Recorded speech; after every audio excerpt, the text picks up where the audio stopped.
Alright everybody, welcome back to another video. So this has just come out that the Sunderland have now released the retained list and who's gone, who's staying. And I was quite surprised, to be honest, because I didn't really expect Sunderland to do this. But who stays, they've offered McGeady a new contract, they've offered Luke O'Nien a new contract and Denver Hume. They're still in discussions with Charlie White regarding a contract. If that's probably on the basis if other clubs come in and offer him money, he might choose them rather than us. And the ones who haven't been offered a contract and they're not needed anymore is, I've got it written down because there's quite a few. There's Callum McFadden, which I'm 100% happy with because he's been diabolical at left back most of the season. Chris Maguire I'm absolutely gutted about because I thought he brings something to the team, regardless if it's off the bench for 10 minutes or if he starts. So I'm absolutely gutted about Chris Maguire not being in the team, and he got goal of the season for Sunderland as well against Crew Alexander. And also Conor McLaughlin, no surprise there really, he hasn't really been getting much game time as of late. Grant Ledbetter, I had a funny feeling when I was at the match against Lincoln, he was waving, but it was a wave like he's leaving. Then he come out after the match and stood next to his dad's ashes, and I knew he wouldn't be staying. I would like him to see as some sort of coach role because he's Sunderland through and through, let's be honest. Also Max Power, and I think 99.9% of Sunderland supporters are not bothered about that. They actually welcome that, and me being one of them as well, with his 93-minute crazy decision, what probably put his nail in his coffin with his Sunderland career.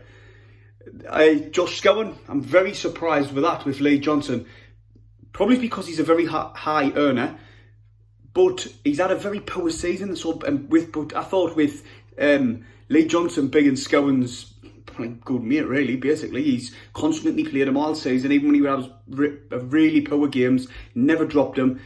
And he did have a couple of good games near the end of the season, but that was a surprise for me, just off the basis that it's Lee Johnson's friend, but well, I'm saying friend, but he favoured him, where I didn't like Scowen the majority of the season. The last couple of games, he was playing a bit better, but for me, I'm happy with that one. And Remy Matthews, which we all know, he's bit how diabolical he was when he did play. He had some absolute howlers when he got in the team, but for me, I'm really happy with it, with all that.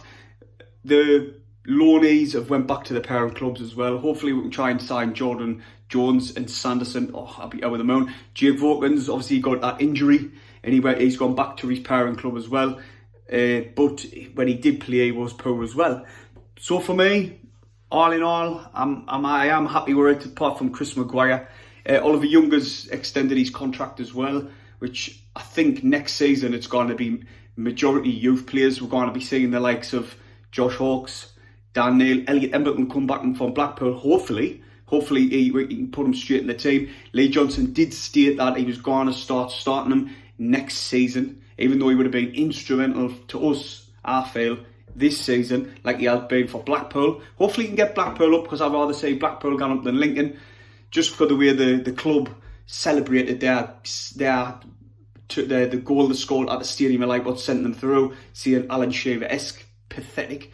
So for me, I'm happy with the outcome of the who's gone, especially with like the likes of McFadden, Max Power. I put on Twitter, I hope them are the first two to go. So I'm glad that them are being chased.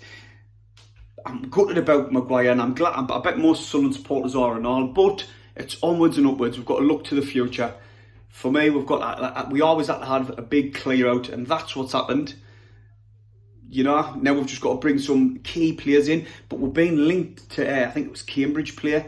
I didn't want to see the likes of that happening. We didn't want to be getting League 2 players. We want to be looking at maybe a couple of loanees, a couple of players from the Championship, buy them, not just loan them, buy them, because we need some good, solid players in the team, especially centre-backs. That's why we struggled all season in creative midfielders, as you all know.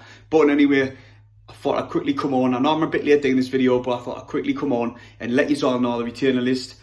So, 93 players who've been offered new contracts out the list, what was up, and that's McGeady, Denver Hume and Luke O'Neill. I'm happy with that. I'm really happy with that. Obviously, they're looking at Charlie White as well, but if bigger clubs come in, he's more than likely going to go, especially his hometown club, big in Middlesbrough. Hit the thumbs up, subscribe if you haven't. I'll see you in the next video.